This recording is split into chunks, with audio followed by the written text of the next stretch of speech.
네, 오늘 제가 진행할 내용은 AI 기반 배터리 관리 시스템 기술 동향 내용 부분을 말씀을 드리도록 하겠습니다. 우선은 제가 사전에 듣기로 이제 50분 강의로 우선은 들었기 때문에 제가 우선은 11시까지 강의를 하는 것으로 생각하고 해당 내용을 여러분들께 좀 말씀을 드리고요. 지금 화면에 보셨던 것처럼 제가 이렇게 쓰면서 강의를 진행을 하도록 하겠습니다. 그래서 여러분들의 이해가 돕도록 이렇게 강의를 진행해 보겠습니다. 네, 우선은 이제 간단하게 그냥 패스하겠습니다. 혹여나 이제 추후에 만약에 자료가 공유가 되신다면 그때 연구실 소개 관련 내용을 참고하시면 되겠습니다. 오늘 저는 대략 70페이지 정도의 강의를 준비를 했습니다. 다만 이 1시간 정도의 강의 때 우리가 70페이지 내용을 다 말씀을 드릴 수는 없기 때문에 우선은 지금 나와 있는 첫 번째와 두 번째 내용들을 조금 위주로 말씀을 드리고 그 다음에 여기 뒤에 나와 있는 어펜딕스는 여러분들께서 추후에 참고하시면 될 것 같습니다. 그래서 아까 사전에 말씀드렸듯이 자료가 공유가 된다고 하면 이 어펜딕스 부분의 BMS 최신 기술 동향과 그다음에 BMS 적용 사례 관련 내용을 참고하시면 좋을 것 같습니다.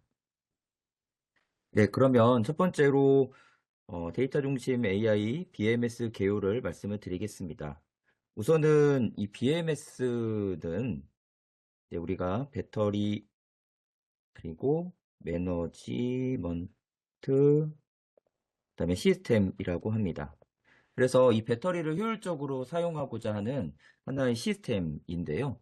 이 부분이 예전에도 그리고 현재에도 잘 쓰고 있습니다. 그런데 이 BMS에 좀 더 이제 최적화와 고도화를 위한 AI 내용들이 이제 들어가게 되면 결국 기존의 BMS를 우리가 좀 더 효율성도 높이고 그리고 최적화 고도화할 수 있는 부분으로 우리가 그 목적을 달성할 수 있기 때문에 그 내용을 여러분들께 조금 소개를 해드리도록 하겠습니다. 네, 앞에서 말씀드렸듯이 BMS는 배터리를 효율적으로 관리하고자 하는 하나의 시스템입니다. 그래서 우리가 시스템이 이렇게 있다고 할 때 시스템의 기본적인 정의는 입력이 있으면 이렇게 이제 출력이 있게 되죠. 그래서 입출력 관계가 결국 시스템인데 우리가 얘를 이렇게 배터리로 만약에 얘기를 한다고 하면 배터리의 입력은 전류가 되고 출력은 전압이 됩니다. 그래서 전류의 입력과 전압의 출력 관계를 가지는데요. 우리가 얘를 이제 BMS로 이렇게 얘기한다고 하면 BMS의 기본적인 입력은 배터리의 충방전 상황에서 얻어질 수 있는 기본적인 데이터이고 이 기본적인 데이터는 전류 전압 온도, 이 로 데이터입니다. 그러면 이 로 데이터에서 이 부분은 제가 이렇게 써보겠습니다.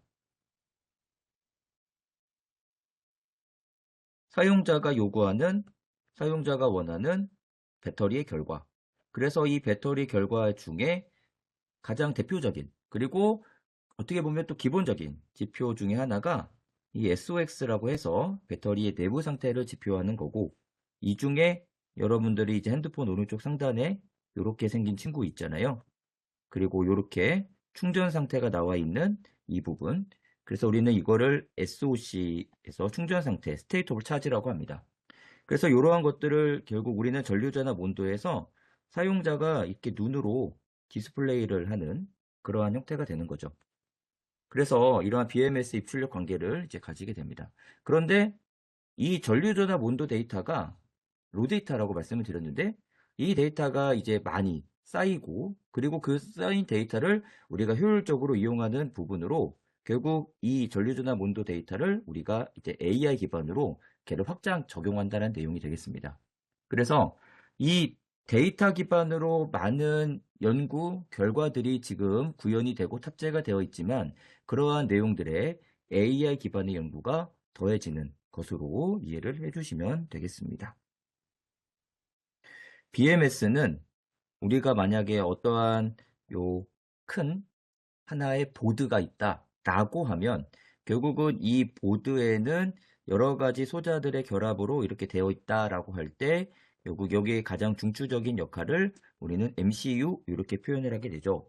그러면 이 MCU를 포함한 이 소자들의 이 기본적인 결합을 우리가 하드웨어 그리고 이 하드웨어에서는 지금 아래쪽에 나와 있는 보호 측정 통신 제어의 네 가지 기능을 수행하게 되면 결국은 이 뼈대에 결국 사람 기준 살이 붙어야 되잖아요. 그래서 이 소프트웨어 이 친구들이 여기에 이제 탑재가 되겠죠. 그래서 그 탑재되는 과정이 펌웨어 작업을 통해서 탑재가 됩니다.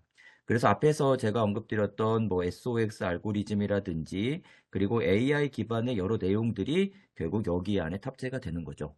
다만 아시다시피 얘는 로데이터 기반으로 이러한 친구들이 구현이 되는 만큼 로데이터를 그대로 탑재를 할 수는 없고 뒤에서도 한번 언급을 드리겠지만 결국 이 로데이터에서 사용자가 원하는, 사용자가 바라는 결국 우리가 원하는 이 친구들의 특징을 새로이 찾아야 됩니다. 그래서 우리가 인공지능 쪽에서 이 특징은 실제 피처라고 우리가 얘기를 하게 되고 이 특징을 이제 우리가 찾아야 되니까 그 찾아야 된다라는 의미로 우리는 특징 추출이라고 하는 피처, 익스트랙션 이 과정을 거치게 되고요. 이 과정은 우리가 또 다른 용어로 인자라는 것으로 정의를 하게 됩니다. 그래서 인디케이터 이렇게 정의를 하게 됩니다. 그래서 이 BMS 하드웨어, 소프트웨어의 이러한 구분에서 인공지능을 적용할 때 이 탑재되는 이러한 현 상황도 간단하게 언급을 드렸고요. 뒤에 관련된 내용이 또 나오니 여러분들께 말씀을 드리겠습니다. 그래서 하드웨어는 사람 기준으로 이렇게 뼈대가 되면 이제 소프트웨어는 살이 되고 그 관련된 여러 가지 기능들이 앞에서 말씀드렸던 것처럼 전류전압 온도 데이터를 기반으로 여러 가지의 사용자가 원하는 결과를 낼 것이다. 그래서 배터리 현재 상태를 추정하거나 그리고 배터리에 예기치 않은 고장을 우리가 실시간으로 진단한다거나 그리고 배터리의 수명. 근데 이 수명이 현재 수명일 수도 있겠고 이 현재 수명이라면 여러분들의 현재 나이가 되는 거고요. 그 다음에 여러분들이 현재 나이에서 건강검진을 여러분들이 하시면 그 건강검진 종이 건강검진 그 기록지 제일 마지막에 보면 여러분들의 기대 수명이 나오잖아요. 그래서 배터리 쪽에서도 현재 수명도 중요하지만 배터리의 나중 수명, 그래서 이러한 기대 수명을 예측하는 내구성 관점에서도 상당히 중요한 결과들을 BMS에서 내야 합니다.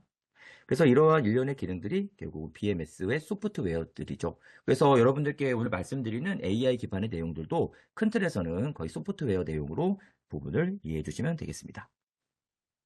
그러면 제가 아까 처음에 인트로에서 소개를 할 때 현재에서 BMS 잘 쓰고 있고 예전에 잘 썼던 BMS 지금도 잘 쓰고 있다라고 말씀을 드렸는데 이 친구들의 최적화와 고도화가 필요하다라고 말씀을 드렸습니다.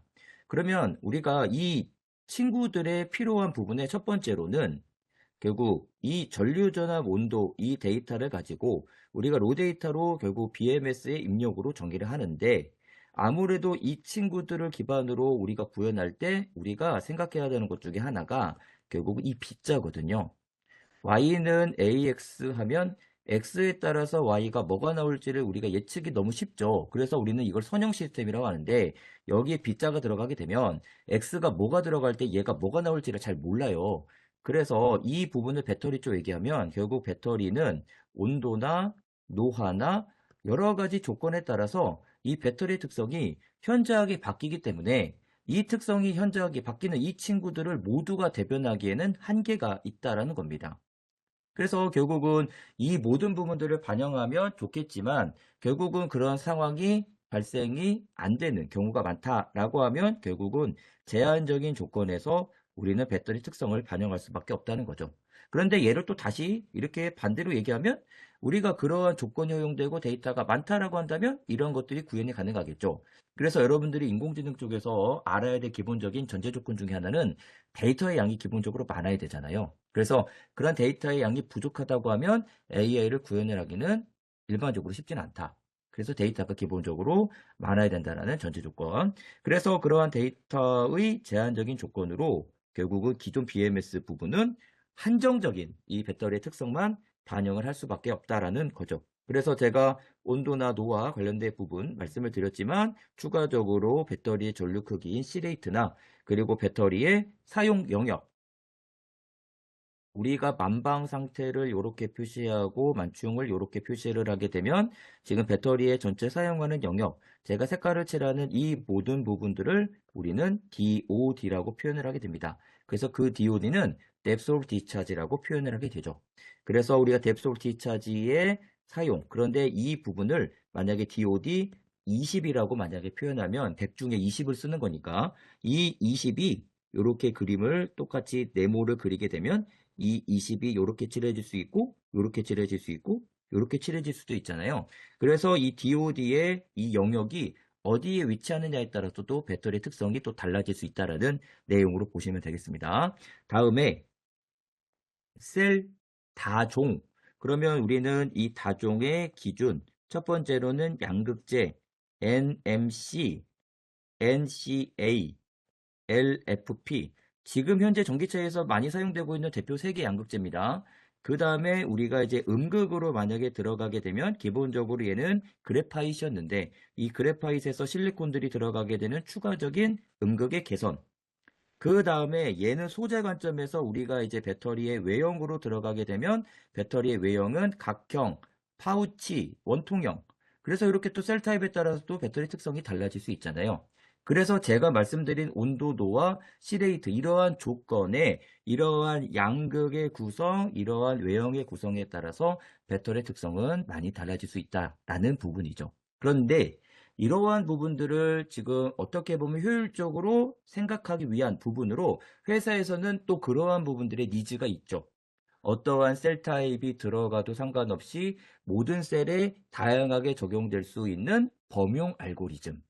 이러한 것들이 회사의 장기적인 꿈이긴 합니다.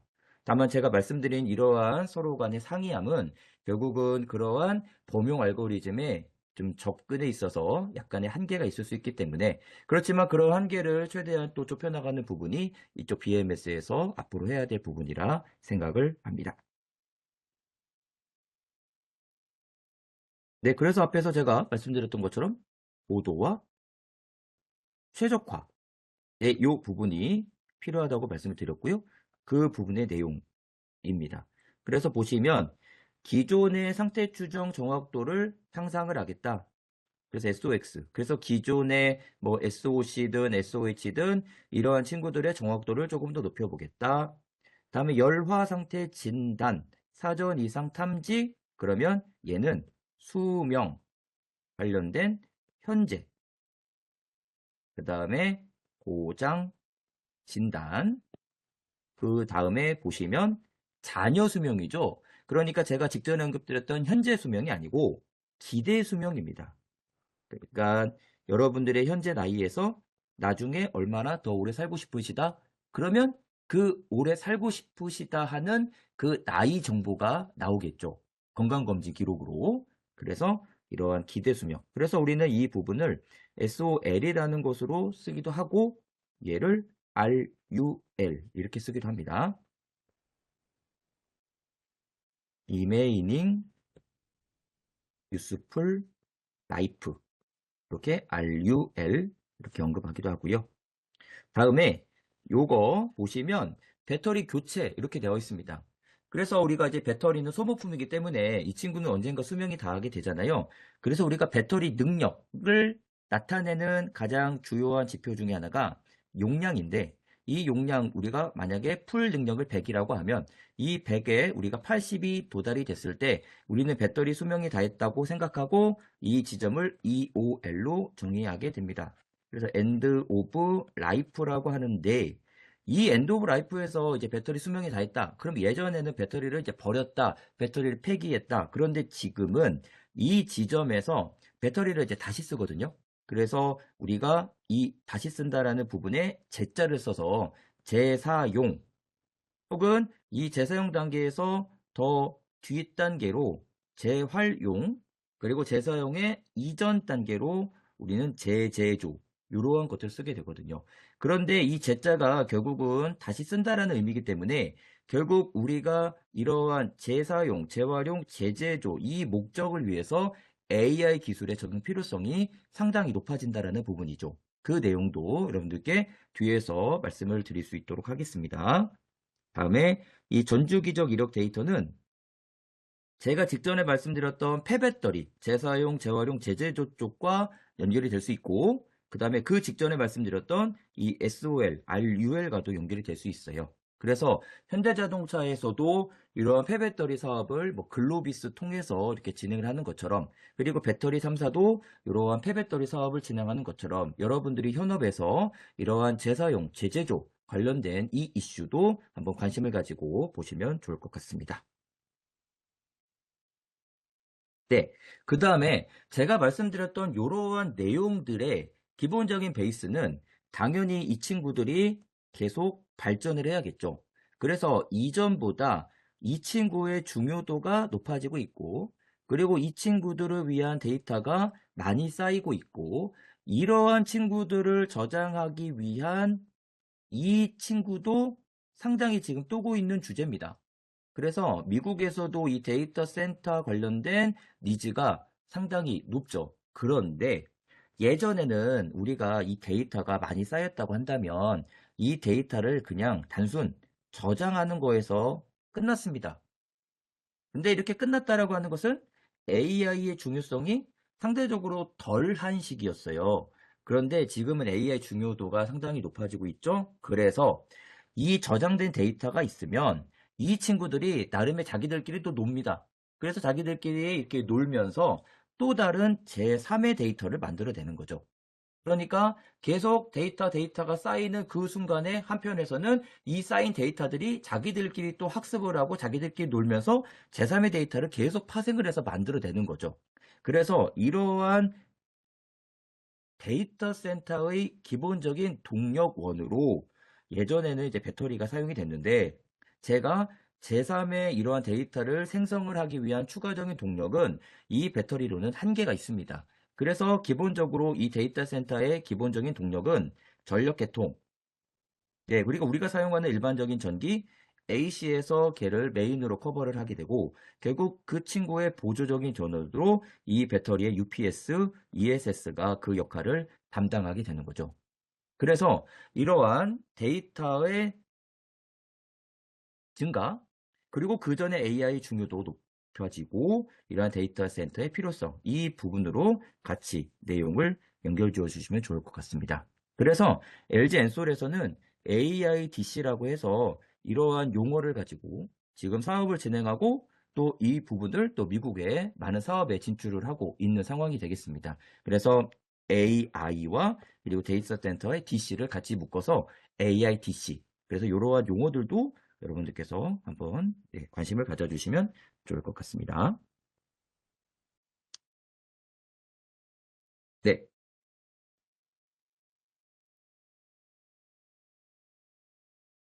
자동차가 있습니다. 네, 전기 자동차가 있고요. 이 전기 자동차에 배터리 팩이 들어가 있고, 이 배터리 팩에 BMS가 이렇게 되어 있다. 그러면 이 친구가 운행을 하게 되면 배터리에서 전류전압 온도 데이터가 얻어지게 될 것이고, 이 데이터를 이 배터리 팩 안에 BMS가 데이터를 수집하고 관련된 결과를 처리하고, 그 처리된 결과를 사용자에게 모두 전달한다면 이 모든 환경은 로컬입니다. 네, 내부에서 모든 거를 진행을 하게 되죠. 그런데 이 데이터가 이제 한정되잖아요. 그 저장되는 공간이 한정되어 있으면 그 저장되는 공간을 우리가 조금 극복을 하기 위해서 이 데이터를 저 먼 구름으로 보냅니다. 그래서 이 먼 구름으로 이렇게 보내게 되면 우리는 그름을 클라우드라고 표현을 하죠. 그래서 이 클라우드는 여러분들이 혹시 아이폰 유저라면 이 클라우드라는 용어를 많이 익숙하게 들으셨을 겁니다.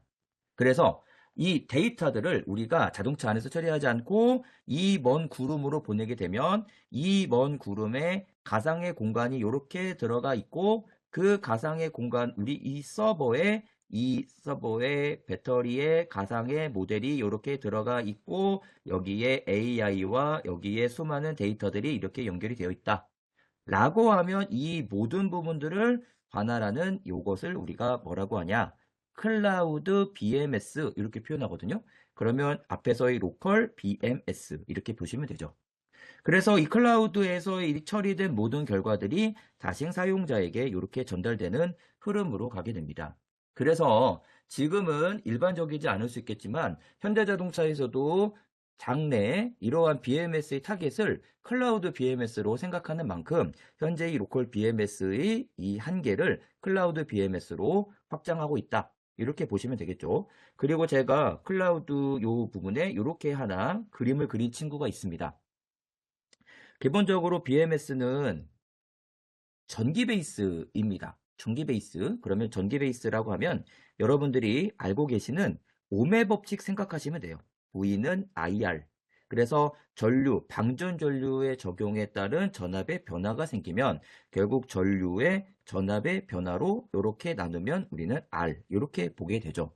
그래서 이러한 배터리의 전압의 특성을 기본적으로 모사를 할 때 우리는 모델링을 사용을 하게 됩니다. 근데 이 모델링이 전기 베이스라고 했으니까 당연히 전기적 등가이로 모델을 기본 베이스라고 한다면 이 등가이로 모델에서 우리는 전기적 소자들을 이렇게 사용을 하게 되죠.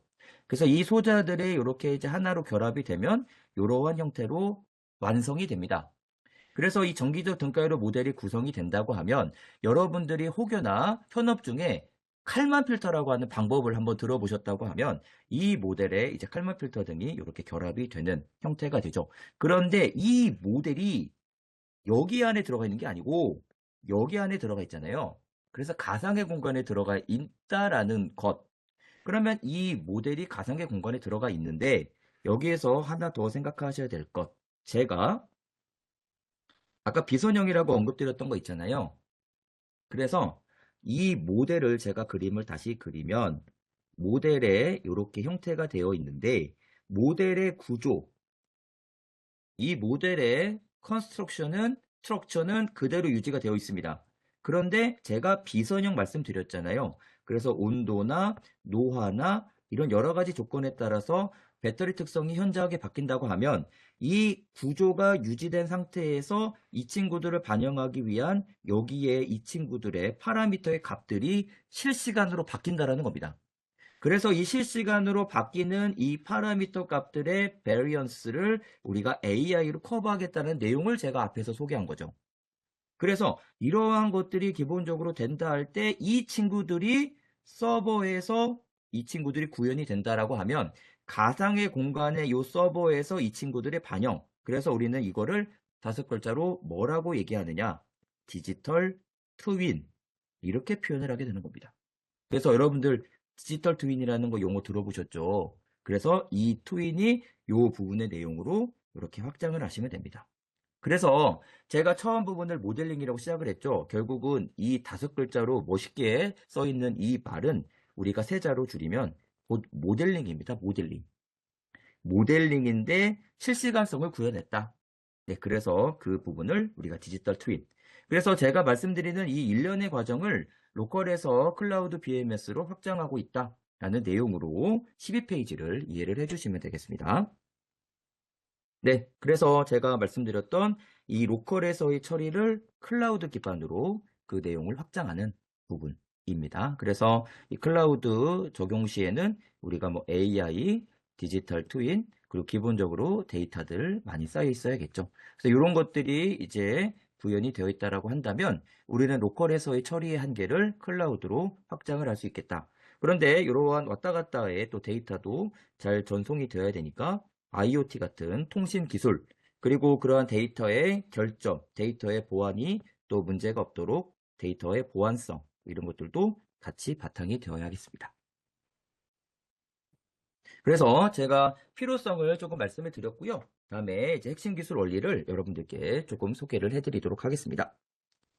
우선은 앞에서 제가 언급을 드렸던 SOX 중에서 대표적인 두 개의 상태 지표, SOC, SOH입니다. 이 X는 이제 어떠한 글자든 들어갈 수 있다라는 것을 표현을 하는 거고, SOC, SOH 외에 우리가 SOP, 뭐 SOE, 뭐 SOT, 그 다음에 아까 기대 수명이 있었잖아요. RUL로 제가 언급을 하면서 제가 SOL 이렇게 얘기를 했었죠. 그래서 파워, 에너지, 템퍼러처, 라이프, 세이프티, 그 다음에 밸런스, 네, 이런 등등등등이 있습니다.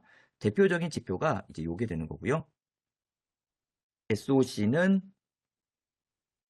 충전 상태, 그 다음에 H는 헬스, 수명 상태, 현재 수명입니다. 그래서 이 충전 상태는 우리가 매일 아침과 저녁에 이 친구의 변화되는 것을 계속 이렇게 보니까 0에서 100%의 범위에 0에서 1 단위가 없는 양방향성 값을 갖게 되고요. SOH는 수명이기 때문에 나이 든 사람이 다시 젊어질 수 없어요. 그래서 1에서 0의 단방향성.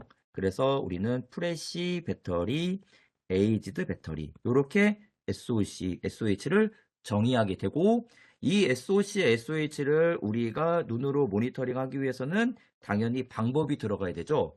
그래서 이 SOC의 대표적인 방법, 아주 쉬우면서 대표적인 방법이 지금 여기 나와 있는 이 방법입니다. 그래서 우리는 이거를 뭐라고 하느냐? 전류 적산법 이렇게 표현을 하게 되죠. 전류의 시간 누적. 그래서 우리는 전류 적산법을 쓰게 되고요. 앞에서 제가 정기적 등가위로 모델 그린 거 있었지 않습니까? 그 모델에 제어 기반의 방법. 그래서 이 제어의 대표적인 칼만 필터 등을 적용하게 되면 우리는 여기에서도 SOC를 추정할 수 있다.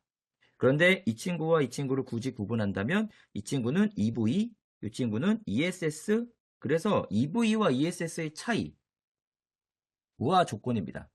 충전과 방전을 빈번하게 반복하는 EV, 쭉쭉쭉쭉 이렇게 하는 ESS. 그래서 여러분들께 말씀을 드리고 싶은 것은 우리가 BMS를 대충 아무렇게 동일하게 이렇게 설계를 하기보다는 우리가 적용하고자 하는 어플리케이션의 상황에 따라서 BMS의 경중이 나뉘게 되는 거죠. 그래서 만약에 빈번한 충방전을 해야 되는 상황, EV라고 한다면 우리는 BMS를 조금 더 정밀하게 설계를 해야 되고 알고리즘도 당연히 정밀하게 들어가야 될 것이고 부하 조건이 단순한 것이라고 한다면 우리는 그러한 조건으로 BMS도 단순하게 들어가면 된다라는 겁니다. 그래서 제가 말씀드린 이러한 방법이 지금 전기차 그리고 이러한 것이 ESS에 대표적으로 사용이 된다. 이렇게 생각을 해주시면 될 것 같고요. SOH, 수명이죠. 그래서 우리가 수명을 판단하는 두 개의 주요한 지표가 배터리의 능력, 용량, 첫 번째, 그 다음에 두 번째, 저항 이렇게 됩니다. 그래서 배터리의 노화에 따라서 용량은 떨어지게 되고 내부 저항은 이렇게 증가를 하게 되죠. 그래서 용량의 감소와 저항의 증가로 배터리 수명을 판단을 하게 된다. 그래서 지금 아래에 있는 식은 용량 기반의 식입니다. 용량 기반의 식. 그런데 이제 우리가 이러한 상태 추정에서 한 번 더 생각을 해야 될 것 중에 하나는 결국 이 친구가 사용자가 이렇게 볼 때 이 친구를 나는 실시간으로 보고 싶어요. 근데 이게 실시간이 아니라고 한다면 저는 실시간을 만약에 온라인이라고 할 때 이 실시간 온라인의 반대를 저는 오프라인으로 얘기를 하겠습니다. 그래서 지금 오프라인 이 친구는 앞에서 보셨던 식들처럼 실험 기반의 식이라고 하면 우리는 이 친구를 실시간으로 온라인으로 봐야 될 필요성이 있다는 거죠. 그래서 이 온라인의 필요성이 대두된다면 당연히 방법론도 복잡해질 가능성이 큽니다.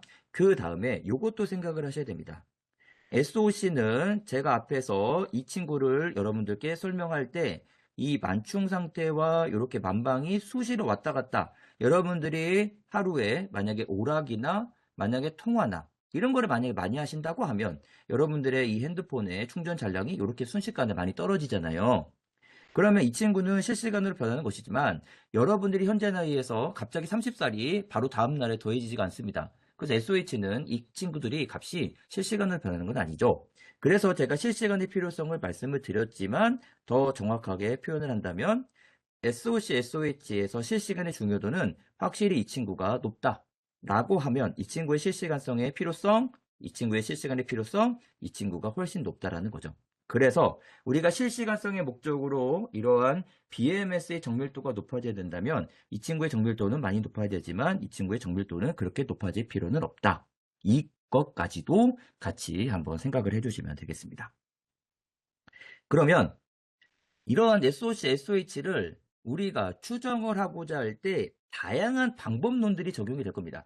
그런데 그 방법론 중에 우리는 지금 이 세미나의 이슈는 AI이기 때문에 이 AI를 가지고 이러한 상태를 추정을 하는 내용으로 보시면 되겠습니다. 그래서 지금 16페이지 나와 있는 것은 지금 우리가 전류전압 온도 데이터가 이렇게 얻어지면 제가 인공지능 오늘 서두에 세미나 서두에 전압전류 온도 데이터, 로 데이터 말씀을 드렸잖아요. 그래서 이러한 데이터가 기본적으로 수집이 됐을 때 해당 데이터를 가지고 SOC를 추정하는 내용입니다. 우선은 이거를 먼저 말씀을 드리겠습니다. 제가 아까 BMS 이렇게 얘기를 하면서 여기서 전류 전압 온도에 사용자가 요구하는 요 부분으로 내용을 말씀을 드렸습니다. 그러면 이 BMS 이 부분을 조금 더 구체화 만약에 해보자 라고 할 때 여기에 제가 AI로 이렇게 언급을 해볼게요. 그러면 이 AI의 방법론으로 생각해 주시면 됩니다. 방법이라고 한다면 여러분들이 지금 해당 페이지에서도 나와 있지만 이 인공지능을 구현하는 방법은 정말 다양합니다. 우리가 예전에 인공지능 처음 접근할 때 여러분들이 아시는 용어, 방법, 뉴럴, 네트워크 요거는 많이 들어보셨을 겁니다. 그래서 우리는 이 뉴럴 네트워크 이 친구에서 우리가 많은 방법론이 파생이 됐다. 그래서 그 방법론 파생하는 친구들 지금 해당 페이지에서는 그 예시로 LSTM, 그 다음에 뭐 CNN, 그 다음에 뭐 RNN, 그 다음에 뭐 겐, 그 다음에 뭐 트랜스포머 이런 여러 가지들이 있거든요. 그럼 얘네들은 그냥 방법론입니다. 방법론. 그러면 우리가 실제로 인공지능 쪽에서 생각해야 될 가장 주요한 이슈가 뭐냐면 이 방법론 전 단계입니다. 전 단계. 아까 제가 여러분들께 피처, 특징, 그 다음에 익스트랙션 이거 언급드렸던 거 기억하시죠? 그 다음에 제가 어떤 것도 언급했냐면 인디케이터라는 거 언급을 드렸습니다. 그러면 이 친구들이 우선 있다고 할게요. 그러면 여기서 제가 다시 말씀을 드려보겠습니다. 우리가 얘를 구현을 하려고 하는데 이 친구 구현의 목적이 예를 들어서 만약에 고장 진단이 목적이에요. 그러면 우리는 전류전압 온도 데이터가 이렇게 얻어지잖아요.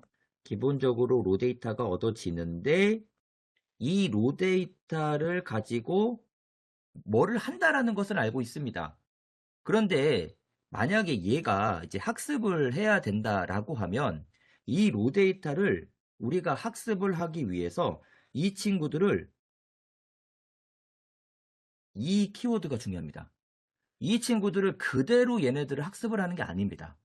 로 데이터는 그 양이 엄청 많기 때문에 이 친구들을 그대로 학습을 한다고 하면 상당한 버든이 가해집니다. 무리가 가해진다는 거죠.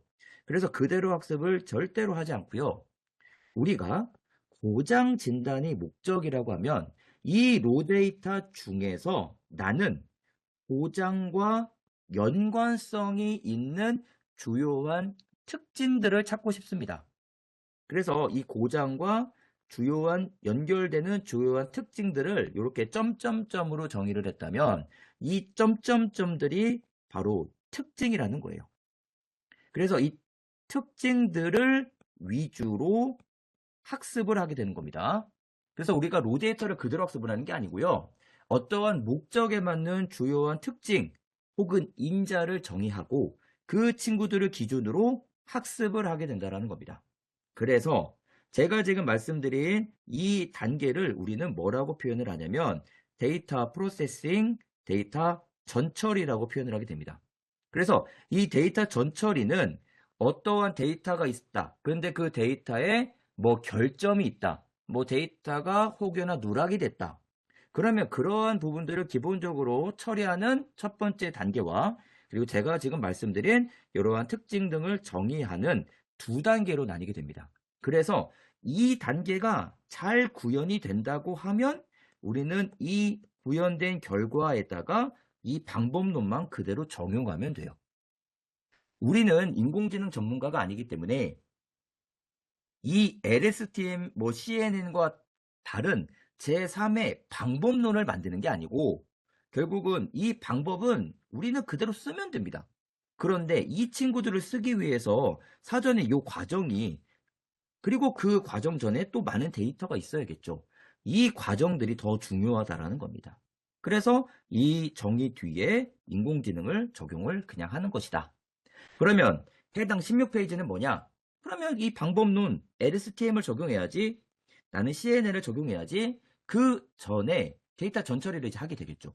그래서 이 데이터 전처리 때 이 친구가 SOC 추정을 목적으로 하겠다. 그러면 이 로 데이터 중에 SOC와 연결되는 나는 주요한 특징들을 찾아야지. 그 특징들을 찾아서 그 친구들 위주로 학습을 해야지. 그러면 그 학습을 한 뒤에 방법론을 이렇게 적용을 한다라는 부분입니다. 근데 여기에서 여러분들께 추가로 하나 더 말씀을 드리려고 하는 게 바로 나옵니다. LSTM이고 CN이 있잖아요. 얘는 그냥 방법입니다. 그런데 주요한 차이는 무엇이냐? 여러분, 시간에 따라서 값이 이렇게 변한다고 하면 이 친구는 우리는 뭐라고 하냐? 시간에 따라서 값이 변하니까 시계열 데이터, 그리고 그 시계열 데이터가 XY축으로 이렇게 표시가 되어 있으니 우리는 얘를 디멘전 하나라고 해서 얘를 1D 이렇게 표현을 하거든요. 그래서 이 LSTM에 쓰는 대표적인 방법, 시계열 데이터 기반 1D, LSTM 대표적입니다. 그런데 이 1D 데이터는 이 친구들이 나름의 이렇게 꿍깡꿍깡꿍깡을 해가지고 얘네들이 이렇게 이미지 2D로 변환이 될 수 있어요. 그래서 그 2D의 이미지 기반의 해석이 CNN입니다. 그래서 지금 보시면 뉴럴 네트워크 일종이긴 한데 얘가 합성, 원리, 그래서 컨볼루션, 그래서 이거를 우리는 CNN이라고 합니다. 그래서 LSTM은 1D, 그래서 얘는 2D 이렇게 표현을 하게 되죠. 그래서 우리는 각각의 디멘전에 맞는 방법론들이 대부분 틀이 정해져 있고 그 정해진 방법론 전에 데이터를 생성하고 데이터를 수집하고 그 얻어진 데이터를 가지고 목적에 맞는 주요 특징을 정의하고 그 특징들에 관련 학습을 하는 데이터 전처리가 제일 중요한 것이다. 이렇게 내용을 생각을 해주시면 되겠습니다. 그런데요, 말씀을 드리고 싶은 것 중에 하나는 제가 SOC가 실시간성이 더해지는 것, SOH는 실시간성은 더해지지 않는 것, 이렇게 말씀을 드렸잖아요. 그러면 실시간성을 해야 되는 필요성, 그리고 데이터가 많이 쌓여져야 된다는 요구 조건. 그래서 우리는 이 SOC를 추정할 때 일반적으로 학계든 업계든 AI를 기반으로 SOC를 추정하는 경우는 많진 않아요. 이 친구는 아까 제가 언급드렸던 전류 적산법이라든지 모델 기반의 그 다음에 제어를 적용하는 요 방법들이 기본적으로 많이 쓰이게 됩니다. 그래서 제가 오늘 세미나에서는 AI를 기반으로 SOC 추정도 여러분들께 언급은 드리지만 얘는 일반적으로 잘 사용이 되진 않는다. SOH는 SOC보다 실시간성은 떨어지긴 합니다. 그런데 이 친구도 제가 아까 언급드릴 때 현재 수명이라고 언급을 드렸잖아요.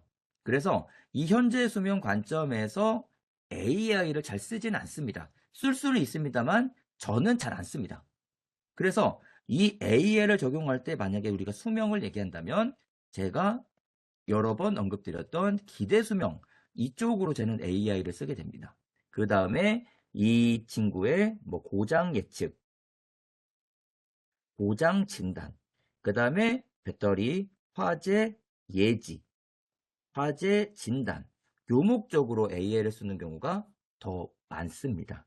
그래서 여러분들은 지금 해당 자료에서 AI를 기반으로 SOC, SOH 추정 내용을 보고 계시고 쓸 수도 있습니다. 여러분들 쓸 수도 있습니다. 다만 이제 이 친구들의 여러 가지의 뭐 목적과 필요성에 따라서 이 친구들은 기존의 모델이라든지 뭐 제어 기반의 방법들을 가지고도 충분히 구현이 되기 때문에 만약에 이 AI의 선택에 있어서 저는 여러분들께 요 기대 수명이나 보장, 화재 진단 이러한 쪽으로 AI 필요성이 더 많다라는 부분도 참고차 말씀을 드리겠습니다. 17페이지는 SOC 추정에 사용되는 방법이 LSTM이라고 하는 Long, Short Term Memory, 요 LSTM 모델입니다. 그래서 여기 안에 있는 방법론들은 여러분들께 따로 말씀을 드리지는 않고 앞에서 언급드렸듯이 이러한 친구들이 애초에 잘 구현이 되어 있기 때문에 우리는 관련된 데이터를 수집하고 그 데이터의 어떠한 특징을 잘 정의를 하는 그 과정을 거치게 되면 결국은 이 방법론은 그대로 적용을 하면 될 것이다. 시계열 데이터 1D, 네, 요 친구의 많이 사용되는 대표적인 방법 LSTM 되겠습니다.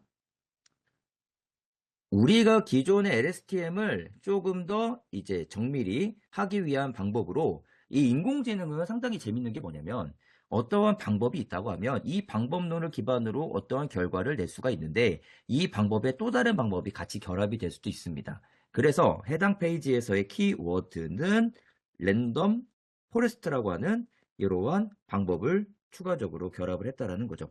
그래서 LSTM 기반으로 우리가 어떠한 결과를 낼 수도 있지만 이 결과의 최적화와 고도화를 위해서 해당 부분에서는 랜덤 포레스트라고 하는 추가적인 방법으로 해당 SOC의 추정의 정확도를 높인 내용으로 이해를 해주시면 되겠습니다. 네, SOH 수명이죠. 그래서 아까 제가 특징 이거를 이제 우리가 또 인공지능 쪽에서는 이렇게 표현을 쓰기도 해요. 특성 파라미터. 그리고 제가 언급드렸던 두 글자 인자 인디케이터. 근데 얘가 이제 건강, 수명 이렇게 연결이 되면 이 앞에 이렇게 이제 헬스가 들어가게 돼서 우리는 얘를 HI 이렇게 부르게 되는 겁니다. 그래서 로우 데이터에서 이러한 노화와 관련된 수명과 관련된 얘네들을 추출. 제가 말씀드렸죠. 이 추출하는 과정이 정말 중요하다고. 그래서 이 추출되는 인자를 기반으로 이제 학습을 하게 돼서 여기에 있는 뒤에 모델에 적용을 하게 되는 겁니다. 우리가 이제 모델 안에서 여기에서 이제 또 생각을 해야 되는 것 중에 하나는 어떻게 모델을 할지, 어떻게 학습을 할지에 따른 고민, 그리고 이 학습의 방법과 학습의 횟수, 이런 것들도 중요해요. 이 학습의 횟수가 많다고 이게 좋은 게 아닙니다. 이게 우리가 어떻게 학습을 하다 보면 그 학습에 이제 어느 정도 결과가 되면 이렇게 결과가 수렴을 하게 되거든요. 그 최적의 학습 포인트만 찾으면 돼요. 이렇게 수렴하는지를 모르고 우리가 계속 학습을 이렇게 하게 되면 이 상당한 소요 시간이 걸리는 것. 그래서 이 학습의 횟수는 무한대가 아니고 어느 정도의 결과가 지나면 얘는 수렴을 하게 됩니다. 그래서 최적의 이러한 수렴 지점들도 우리가 중요한 정보가 되겠습니다. 네, 앞에서 언급드렸던 헬스 인디케이터 관련된 이제 SOH 이렇게 연결이 되고요. 여기서는 요거를 말씀을 드리고 싶습니다. 이렇게 주요한 특징들이 이렇게 정의가 되면 이게 이제 인자라고 이렇게 하잖아요. 근데 여러분들은 지금 7개의 동그라미가 동일선상에 이렇게 들어가 있습니다. 근데 우리는 이 특징들을 동일선상에서 볼 수 있지만 이 재밌는 게 얘네들 중에 주요한 특징, 주요한 인자들이 우선순위로 정해지거든요. 그래서 얘네들이 자기들끼리 이렇게 서로 싸웁니다. 자기들끼리 이렇게 서로 싸우게 되거든요. 그래서 서로들 간의 상관성을 따지게 돼요. 서로들의 상관성을 따질 때 그 상관 계수를 우리가 따지게 되고 이 상관 계수가 1, 마이너스 1, 즉 절대값 1에 가까울수록 상관성이 높다라고 표현하고 이 친구들이 대표 주요 인자로 자리 잡게 되고요. 이 친구들이 0의 값을 갖게 되면 0의 근처로 가게 되면 이 친구들은 상관성이 떨어진다라고 얘기하는 겁니다. 즉 말씀드리고 싶은 것은 제가 인자가 중요하다고 말씀드렸고 얘네를 기반으로 학습을 한다고 말씀드렸죠. 그런데 그 정의된 인자를 가지고 동등하게 학습을 하는 게 아니고요. 여기에서 주요한 인자들의 우선순위가 정해집니다. 그래서 우선순위를 기준으로 학습을 하게 됩니다. 그래서 동일하게 이러한 인자들을 동일 기준이 아니고요. 이러한 인자들을 가지고 서로 간에 상관성을 매기게 되고 그 상관성을 기준으로 학습을 한다는 거, 이 부분도 참고차 말씀을 드립니다. 네, 그래서 지금 21페이지는 인자의 여러 가지 종류입니다. 그래서 지금 보니까 뭐 MVF, VIE, DTD 뭐 이러한 여러 가지들이 있다고 합니다. 근데 중요한 것은 이러한 지표들이 제가 로데이터에서 이러한 것들을 만든다고 했죠. 그래서 이 친구들은 기본적으로 어떠한 단어를 쓰면 여러분들이 바로 이해가 되시냐? 간접. 그러면 얘는 직접. 이렇게 보시면 됩니다. 그래서 우리가 전류전압 온도 로 데이터가 이렇게 얻어지면 이 전류전압 온도 로 데이터를 기반으로 우리가 직접 얻어진 데이터를 재해석을 하게 되면 간접적인 이러한 결과들을 더 얻을 수 있다는 거죠. 그래서 여기에서의 요구 조건은 여러분들이 현업에서 쉽지 않은 환경이긴 합니다. 쉽지 않은 환경이긴 합니다. 이러한 인자들을 잘 정의를 하고 그러한 인자들을 잘 추출하는 요구 조건은 여러분들이 배터리 실험을 많이 해보셔야 합니다. 많이 해보셔야 하고 그 실험 뒤에 관련된 데이터 분석을 많이 해보셔야 합니다. 그래서 이러한 실험과 분석의 경험이 많은 사람들일수록 이러한 특징 인자들을 잘 정의를 하게 되죠. 이렇게 예를 들면 됩니다. 두 사람이 있는데 얘는 AI를 정말 잘 아는 슈퍼 전문가인데 얘가 배터리를 하나도 몰라요. 얘는 AI가 어정쩡합니다. 그런데 배터리를 너무 잘 알아요. 그러면 이 두 사람의 결과는 당연히 이 사람이 훨씬 높습니다. 배터리 경험이 많기 때문에 어떠한 주요 인자를 잘 정의를 할 수가 있겠죠. 배터리 특성을 너무나 잘 알고 있으니까. 근데 얘는 배터리를 모르잖아요. 그래서 우리가 이 배터리에서 어떠한 것이 주요하다, 주요하지 않다라는 것을 모르니까 그래서 여기서 확연하게 구분이 된다라는 겁니다. 그만큼 데이터, 분석, 배터리 실험이 정말 이 BMS에선 중요합니다. 우리가 굳이 인공지능이 아니더라도 이 BMS의 정밀도, BMS의 고도화를 위해서는 이 친구들의 실험과 데이터 분석이 반드시 요구 조건이라는 거 꼭 기억을 해주십시오. 제가 앞에서 언급드렸듯이 현업에서는 실제 배터리 실험 환경이 쉽지 않습니다. 근데 그러한 환경이 만약에 된다고 하면 실험도 여러분들께서 한 번 정도 해보시면 좋을 것 같습니다. 22페이지는 이제 LSTM 기반으로 배터리의 수명을 예측한 모델의 결과, 최적화된 결과를 나타냅니다. 네. 그 다음에 제가 앞에서 SOC, SOH 부분으로 언급드렸던 내용을 지금 23페이지, 실제로 이제 인공지능 쪽이 조금 사용된 가능성이 높은 친구 고장 진단입니다. 그래서 이 고장이 우리가 예기치 않은 상황에서 발생된다고 하면 이러한 것들을 우리는 예지를 해야 합니다. 우리가 그래서 이 고장을 만약에 화재로 얘기를 한다면 이 화재는 두 가지 관점으로 우리가 볼 수 있거든요. 그래서 제가 예지, 그러면 예지를 이렇게 쓰겠습니다. 사전 진단, 그리고 사후 진단. 그러면 사전 진단은 애초에 화재가 일어나지 않게 하겠다. 그러니까 불이 안 나게 하는 거예요. 사후, 진단이라고 표시했지만 더 정확한 표현은 조치입니다. 불은 났습니다. 화재는 났어요. 그러면 불이 났다고 하면 우리가 이 불을 방치할 수는 없잖아요. 피해를 최소화하는 관점으로 가야 됩니다. 그래서 여기에 들어가는 친구들이 바로 소방이 들어가게 되는 거죠. 그래서 고장 진단, 화재 쪽으로 그 내용을 확장하면 결국 우리는 AI 기반으로 애초에 화재가 일어나지 않게 미리 막겠다라는 거예요.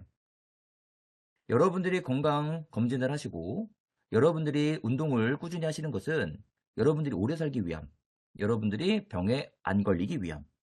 그래서 사전에 애초에 내가 미리미리 관리해야지 그 목적으로 사전 AI 내용들이 연결되는 것입니다.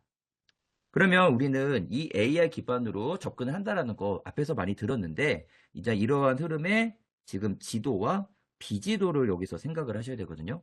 이 지도와 비지도는 여러분들께서 아시는 용어들입니다. 그래서 이 부분을 간단하게만 구분을 하면 이 지도 학습은 머신러닝이에요. 그리고 비지도 학습은 얘는 딥러닝입니다. 그러면 지도와 비지도, 머신과 딥의 차이가 뭐냐? 간단하게 구분을 해드리겠습니다.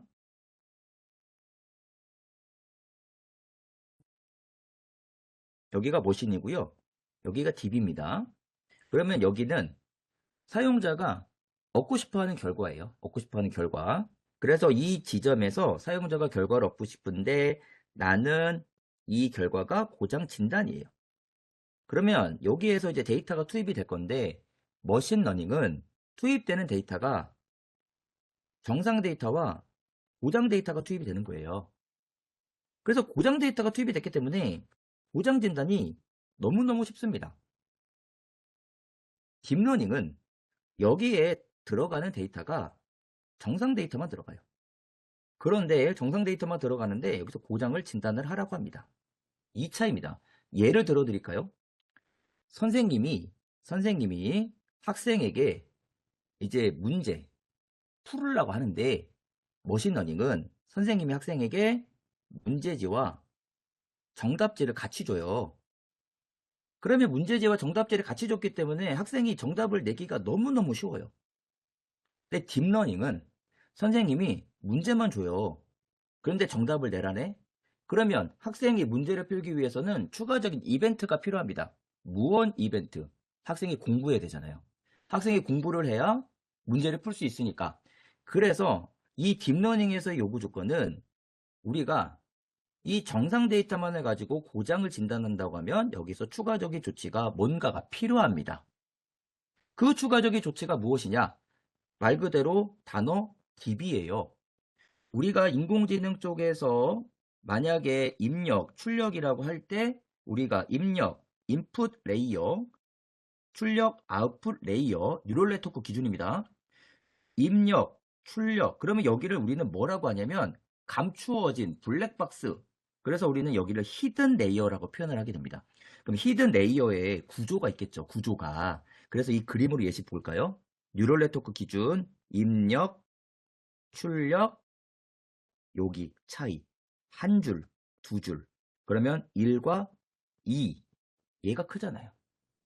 그래서 추가적인 이벤트는 히든 레이어의 네트워크 구조가 조금 더 복잡해질 수가 있습니다. 그게 추가적인 이벤트입니다. 그래서 우리는 복잡하다라는 컴플리케이트를 쓰진 않고 어떤 복잡한 부분을 그냥 물이 얕지 않고 물이 깊네, 학문의 깊이, 그러면 이러한 표현 쓰는 것 딥이라고 하는 표현을 쓰게 되거든요. 그래서 우리는 딥러닝 이렇게 표현을 하게 되는 겁니다. 그래서 사용자가 원하는 결과를 얻기 위한 데이터가 기본적으로 있으면 걔는 머신러닝이고요. 데이터가 없다. 그러면 우리는 없는 데이터에서 결과를 내기 위한 조건으로 추가적인 이벤트가 필요하고 그 이벤트, 그 친구가 바로 딥 이렇게 보시면 되는 겁니다. 그런데 제가 왜 이 부분을 강조를 하느냐? 전기차 화재, 우리가 일반적으로 화재 데이터는 많이 없죠. 소실이 됩니다. 그래서 화재 데이터는 기본적으로 없기 때문에 우리가 없는 데이터에서 화재 진단 솔루션을 도출을 해야 된다면 결국 그 부분에 딥러닝 기반의 솔루션이 필요할 수밖에 없다라는 내용이 되겠습니다. 그래서 여러분들 뭐 주변의 지인이 머신러닝과 딥러닝의 차이를 만약에 물어보신다고 하면 제가 말씀드린 내용들 정도로 이렇게 설명을 해주시면 되지 않을까 그렇게 생각이 듭니다. 그래서 지도학습과 비지도학습의 요 구분을 여러분들께 잠시 소개해 드렸습니다. 정상 데이터 만, 네. 네. 그래서 지금 나오는 26페이지부터의 내용은 이상 진단 관련된 내용입니다. 그래서 해당 페이지는 이러한 데이터의 사이즈를 조금 줄이기 위한 목적으로 오토 인코더를 사용을 했다라는 겁니다. 제가 데이터의 양이 많다고 했잖아요. 그래서 그 데이터의 양을 줄이기 위해서 뭐 아까 제가 인자를 정의한다는 것도 언급을 드렸지만 이 데이터 사이즈를 애초에 좀 줄일 수가 있잖아요. 그래서 여기에서는 오토 인코더라고 하는 방법을 통해서 데이터의 사이즈를 조금 줄이게 됩니다. 다음에 여러분들이 이제 BMS 쪽에 현업에 계신다고 하면 여기에서의 키워드 또 하나 있는데 요거거든요. 그래서 얘는 조금 AI랑은 연결이 조금은 거리가 있긴 있습니다만 여기에서 제가 이거는 여러분들께 꼭 말씀을 드리고 싶습니다. 이쪽 BMS에서 우리가 이 전류전압 온도 데이터, 이 데이터의 기본적인 접근은 DC, 얘는 직류거든요.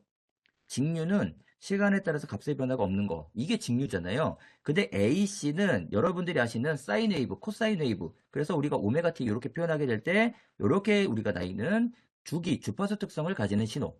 그래서 이 친구를 기반으로 지금 우리가 DC 그리고 그러한 내용들을 AI에 적용해서 이상 진단을 한다는 건데 그러면 제가 이거를 굳이 왜 언급했냐? 그러면 이쪽 배터리 쪽 업계에서 AC 기반의 데이터도 뭔가 있나 보네. 그러면 이 친구의 대표적인 데이터가 이렇게 그림을 제가 한번 그려보겠습니다. 여기 실수축이 있고 여기 허수축이 있어요. 그래서 이 친구는 원래 여러분들이 복소수 이렇게 표현을 하게 되면 이 복소수의 실수축과 허수축이 구해질 때 여기가 A가 되고 여기가 B가 되면 이렇게 복소수의 크기. 그래서 A제곱 B제곱의 복소수의 크기에 아크탄젠트의 A분의 B에 이렇게 위상정보로 나타나게 되죠. 그래서 이러한 실수와 허수축에 관련된 이러한 도메인을 똑같이 그린 겁니다. 그리고 이 친구의 주파수 특성을 이렇게 하면 배터리 임피던스가 이렇게 그림이 그려진대요. 그래서 여기가 고주파로 가게 되고 여기가 저주파로 가게 되는 이 커브를 가지고 배터리에 접근을 하게 됩니다. 그런데 이 친구는 BMS 기반의 AC 접근 그리고 앞에서 계속 언급드렸던 전류전압 온도는 DC 기반의 접근. 그러면 결국 이 친구들도 데이터잖아요. 근데 그 데이터가 AC 기반의 데이터.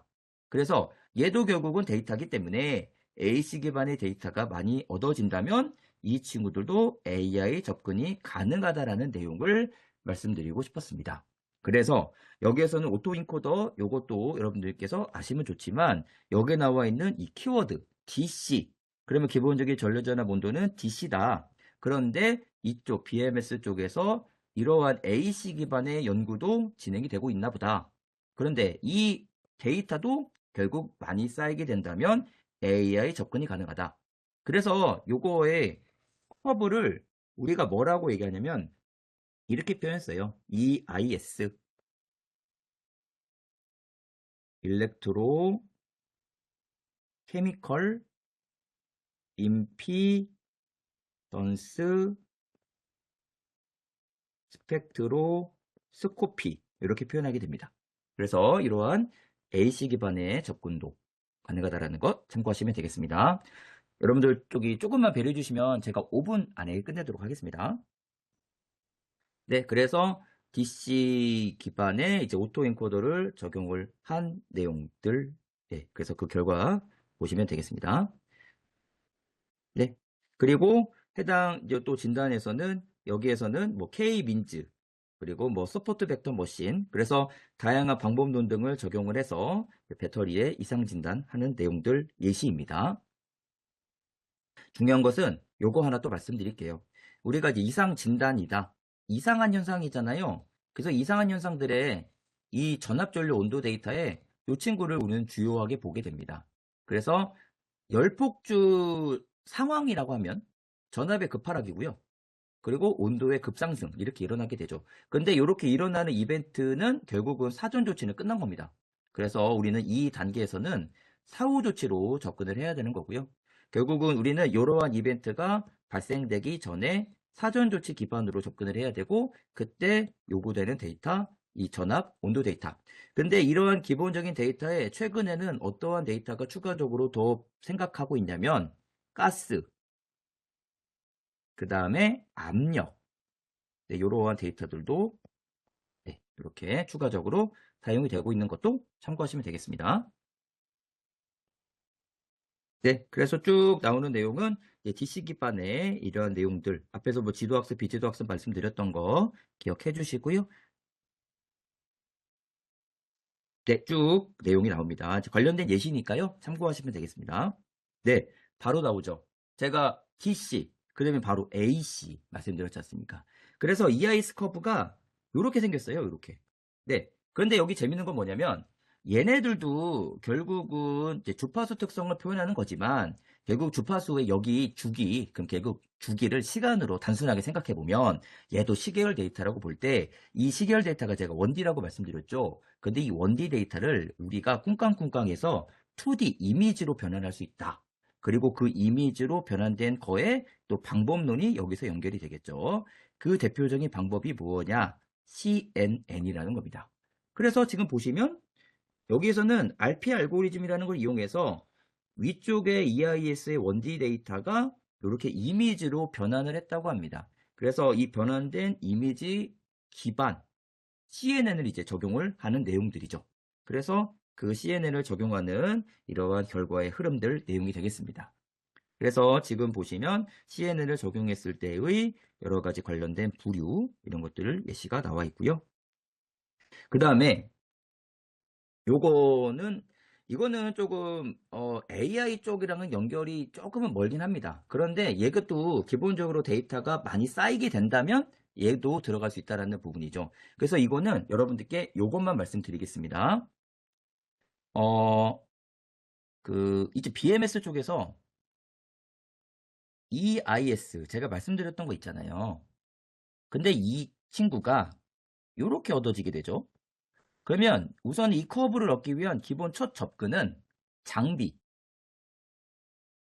통해서 그 다음에 여기 두 번째의 키워드는 오프라인 이렇게 들어가게 됩니다.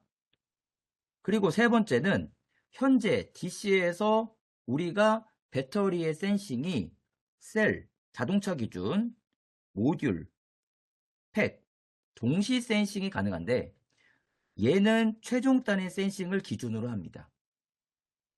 그래서 이러한 것들의 단점을 우리가 개선을 해야 되는 것이 현재 또 업계의 요구사항입니다. 그러면 그 업계 요구사항 첫 번째 BMIC라고 해서 임피던스를 전문적으로 우리가 실시간으로 모니터링 할 수 있는 전문 IC. 결국 현 BMS에서 지금 IC 쓰는 것처럼 AC 기반의 IC를 쓰겠다. 두 번째, 신호 처리. 얘가 중요합니다. 그래서 지금 보시는 33페이지는 저희가 현차량 수행하는 내용의 서두입니다. 그래서 이 신호 처리라고 한다면 이 신호 처리의 기본적인 데이터는 DC 데이터예요. 근데 이 DC 데이터의 신호 처리를 통해서 우리가 주파수 특성을 생각하고 그 주파수 특성에 따라서 고주파 신호와 저주파 신호를 추출하게 됩니다. 그 추출된 신호를 가지고 EIS 커브를 도출하는데 이 실제 EIS 커브가 아니니까 여기서 우리는 걔를 간접적인 EIS라고 해서 여기 P가 이렇게 들어가게 됩니다. 패시브 EIS.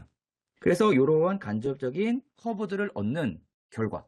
그런데 이러한 친구들이 우리 인공지능처럼 또 데이터가 많이 쌓이게 된다면 그 접근으로 AI가 들어간다는 내용. 이렇게 이해를 해주시면 좋을 것 같습니다. 그래서 지금 해당 페이지는 좀 AI하고는 연결이 살짝 멀지만 데이터가 이러한 흐름으로 많이 쌓인다는 전제하에 AI의 적용 가능성 간단하게 언급을 드렸습니다. 그 다음에 여기에서는 AC 기반으로 여러분들이 이제 그 뒤에 나오는 내용들은 결국은 우리가 EIS 커브가 얻어지게 되면 어떠한 방법론을 적용하느냐. 근데 그 정도로만 내용을 구분하시면 되겠고요. 여기에서는 샴, 신경망이라고 하는 방법을 통해 AC 신호 기반 이상 진단을 한 내용입니다. 네, 이거는요. 아까 제가 현재 수명, 그 다음에 기대 수명 한번 언급을 드렸잖아요. 그래서 기대 수명의 SOL, RUL. 그래서 인공지능에서는 얘보다는 얘네들을 더 인공지능에 많이 쓰고 있다라는 것. 그래서 RUL을 예측하기 위한 방법이고요. 여기에서 제가 아까 말씀드렸던 거 혹시 기억하시죠? 인자. 그래서 지금 정의된 인자들이 이렇게 나와 있습니다. 그리고 그 인자들의 우선순위를 매겨야 된다고 제가 말씀드렸죠? 상관성. 네, 그래서 상관성을 매기게 되고 그 상관성이 높은 친구들을 기준으로 학습을 한다라는 것 앞에서도 언급을 드렸습니다. 그래서 자녀 수명 예측 알고리즘의 구조도 지금 참고하시면 되겠습니다. 그다음에 지금 관련된 이러한 경험적 모델 기반으로도 예측되는 내용들입니다. 네, 그래서 관련된 결과들입니다. 네. 그래서 우선은 저는 요 정도로 내용을 말씀을 드리고요. 그 뒷페이지 첨부를 보시면 AI 기반의 BMS 최신 기술 동향이 있습니다. 그래서 아까 여러분들께 클라우드 BMS 말씀 한번 드렸잖아요. 그래서 클라우드 BMS 기반에 구현되는 여러 가지 내용들, 그리고 데이터의 보안성, 그 다음에 우리가 XAI, 이런 내용들도 여러분들께 조금 추가적으로 더 소개를 하려고 합니다. 그래서 시간 관계상 이러한 내용들은 여러분들 자료가 공유되면 자료 참고해 주시면 될 것 같고요. 그 다음에 그 뒤에 또 어펜딕스는 AI 기반으로 BMS를 적용하는 사례입니다. 대표 어플리케이션은 전기차와 그 다음에 에너지 저장 장치 ESS지만 이 배터리 어플리케이션은 전기차와 ESS에 한정되지 않고 뭐 전기 선박이라든지 항공 쪽 그리고 방산 쪽 이렇게 많이 사용될 수 있습니다. 결국 전기차에 적용되던 기본적인 흐름을 ESS 다양한 모빌리티 방산 쪽에 적용하면 됩니다. 근데 앞에서 제가 언급드렸던 내용 중에 하나는 부하의 조건이 서로 다르잖아요. 그런 부하의 조건이 서로 다름을 착안하고 전기차에 적용되던 동등한 레벨로 우리가 BMS를 설계하는 것이 아니라 부하의 조건에 맞게 BMS의 경중이 정해지게 됩니다. 그래서 그러한 경중에 맞게 BMS를 설계하시고 AI를 적용하시면 되겠습니다. 그래서 뒷페이지는 관련된 BMS 사례를 여러분들께 68페이지까지 내용을 정리를 했습니다. 그래서 우선은 저는 이 정도로 발표를 마치도록 하겠습니다.